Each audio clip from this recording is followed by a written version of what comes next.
You ever work on something that you're extremely proud of, and then everyone else goes and tries to change it and add to it and profit off of it? I think that's what it feels like to be James Wan. Bro made the first 2 Insidious movies, which, I thought were decent, and then his writing partner, who is also the same dude who got locked away in Saw, kept it going, and it's like, they're all pretty much just stream it's now. So, let me explain. In terms of the timeline, it goes Chapter 3, Chapter 4, Chapter 1, then Chapter 2, because dyslexia. The whole franchise is pretty much centered around Elise, who in the 3rd movie had lost her husband due to a suicide, so she quit hunting ghosts, only came out of retirement because a girl named Quinn needed her help, and then she ends up partnering up with these 2 Mormons and eventually deals with the family from Insidious 1 and 2. But 4 takes place right before she deals with Darth Maul Ghul, as she has to face her worst enemy yet, her childhood. We get a flashback to her house in New Mexico, which for whatever reason is located on the sets of There Will Be Blood. They got all these oil rigs going on 24/7, making creepy noises in the middle of the night, but worse than that is that the power in their house always goes out because they live on 666 Green Mile, and the building where they execute people for the death penalty is right next door. Baby Elise already has her powers at this point, so obviously she's being haunted by everyone who's dying there, and while her mama gives her love, the problem is that her dad hates it that she's always freaking out and decides to always punish her. Which, if you torture people for a living and you're a professional at punishing people, it's like getting spanked by a tennis player. The dude decides to throw her into the basement where obviously ghosts are going to reside, and she comes face to face with the R. Kelly Jr. ghost that was trapped in her closet. Now, unlike the previous creepy ones in Insidious, like the dead male bride or that creepy dancing boy, this one is practically a custodian. Like, its gimmick is that it has keys for fingers. The dude is walking around like Arwen from Zack and Cody with a set of keys, but the ghost has absolutely no idea what it's doing. It does get baby Elise to unlock a door, which means that it gets set free and it ends up hanging Elise's mom. But then, like I said, it's free, but never leaves the house. Forward to 2010, which is the year before the first movie takes place, and she gets a call from a dude who's living in her childhood home. Her being a sidekick, brings her sidekicks, meets the dude who bought this house, even though everyone told him not to, and has a lock-in in her childhood bedroom trying to figure out what the demon wants. She finds a Steamboat Willie whistle that the mom gave her brother, saying, just blow this whistle and I'll be there, and whenever you're scared, I'll arrive. Well, she gets spooked but loses the whistle. At this point, let me say that this movie should really only be 15 minutes long. It just takes Elise like 30 minutes to get to each room.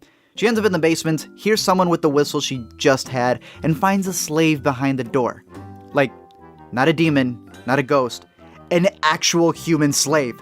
Turns out this dude who bought the house was reenacting Don't Breathe and had a slave girl in his basement, and the fact that he called people in shows that he was more scared of the demons than getting caught with a prisoner. At this point, I'm on the ghost side. I'm rooting for them to eat his soul when Specs, aka Leigh Whannell, the writer of the movie, comes in roaring like a lion, kills this witch with a wardrobe, and then it turns out he was innocent. He was just being possessed by the key demon, so I'm back on the human side.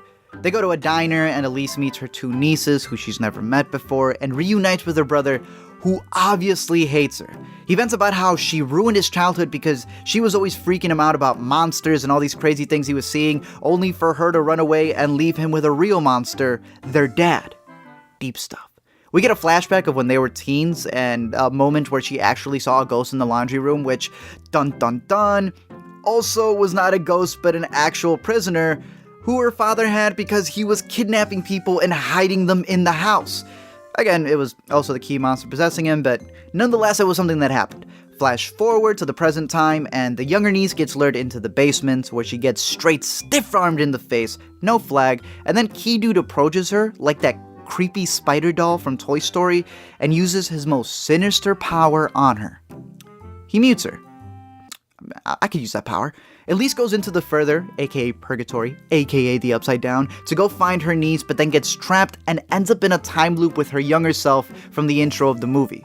Now I always wonder when you're in a position like this why you just don't reveal everything to your younger self, but I guess you then wouldn't have a movie. The older niece reveals that she too has the same powers as Elise, so they have a way to continue the franchise, goes in to save both of them in the further, and it turns out that the key monster has this whole prison of souls that he keeps for his pleasure, and he tries convincing Elise by offering up her father so that she can punish him the same way that he used to punish her. But she goes like, no, I had the same scenario in the third movie. Says no, conveniently gets handed the whistle that the mom gave the brother. She blows it in the further, and the ghost of Elise's mom comes out of nowhere, karate chops Key Dude, and saves the day.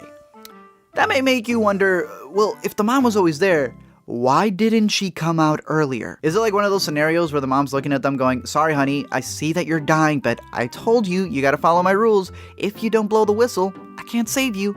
They start walking back to the real world when Elise passes the kid from the first Insidious movie, trapped in a cellar. Like, again, Elise at one point questions, oh, she could have done something to save previous people. Bro, you're looking at an innocent child that you just made eye contact with, locked up in a prison cell.